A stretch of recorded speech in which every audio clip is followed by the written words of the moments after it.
আজি আজি সন্ধ্যা পর্যন্ত ওড়িশার সামগ্রিক বন্যাজনিত প্রভাবিত অঞ্চল এবং তজ্জনিত সরকারি সুবিধা প্রদানর আম পাখে ডাটা উপলব্ধ হয়ে যাইছে।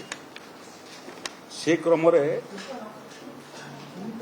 আংশিক মধ্যম এবং ব্যাপক ভাবে ওড়িশার 20টা জিলা প্রভাবিত হয়েছেন।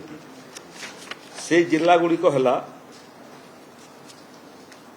अनुगुल, बलांगीर, बालेश्वर, बरगढ़, भद्रक, बौद्ध, ढेंकानाल, जाजपुर, जगतसिंहपुर, कलाहांडी, कंधमाल, केन्द्रापड़ा,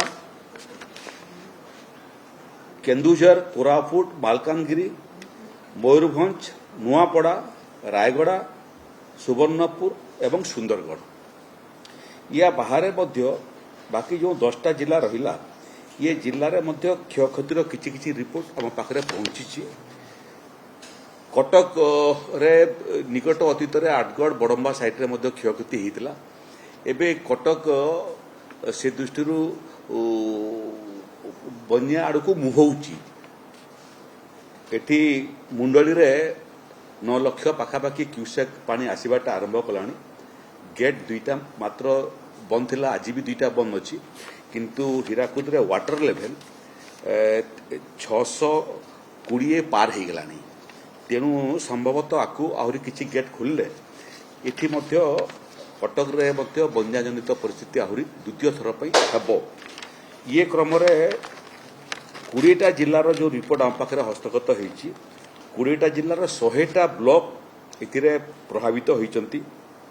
539टा ग्राम पंचायत प्रभावित होती एवं तार सांगरे सांगरे गाँ दृष्टि 1458 गोटी गाँ ए बन्यारे प्रभावित होईछि। 14टा अर्बन लोकल बॉडी मध्य प्रभावित होईछि जो 176टी वार्ड बन्यारे प्रभावित होईछि।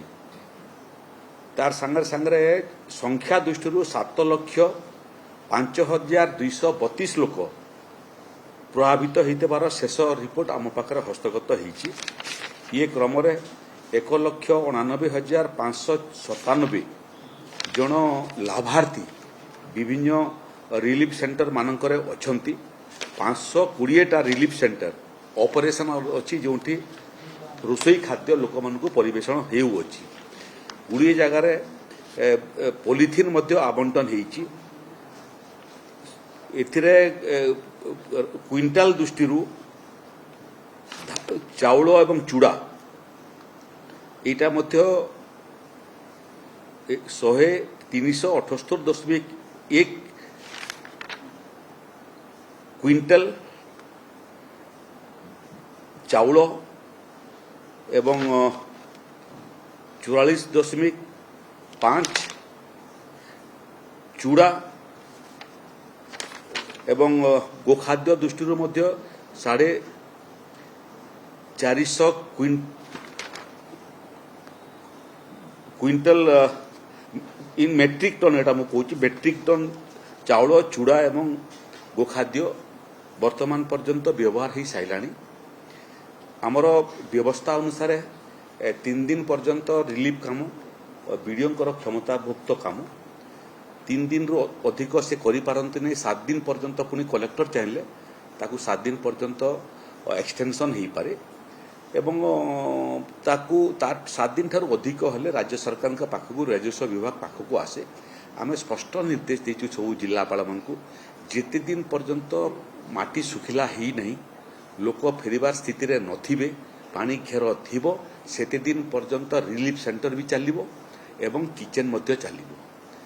से भितरे आसंता काली 11टा बेलकु आमे ये सबु जिल्लार जो पोस्ट फ्लड सिचुएशन रो असेसमेंट करिया पई लोकंकर क्षयक्षति मो पाखरे जहाँ रिपोर्ट अच्छी 1000 हेक्टर जमी प्रभावित होईची।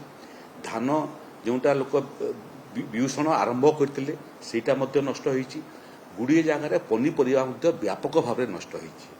आपण मानकर माध्यम रे बहुत सारा चाषी समाज को इतिरे आश्वासन देवा चाहे ଯେ ଆଦୌ ବିଚଳିତ ହୁଅନ୍ତୁ ନାହିଁ, ନିଜର ଜୀବନ ରକ୍ଷା କରନ୍ତୁ। କ୍ଷୟକ୍ଷତି ଯାହା ହେଇଛି ସେଥିରେ ଆମର ଯାହା ନୀତି ନିୟମ ଅଛି ସେ ନୀତି ନିୟମ ଭିତରେ ଯେତେ ପର୍ଯ୍ୟାପ୍ତ ସହଯୋଗ ହେଇପାରିବ ଆମେ କରିବୁ। ସେଥିରେ ଆଦୌ ସରକାର ପଛଘୁଞ୍ଚା ଦେବେ ନାହିଁ।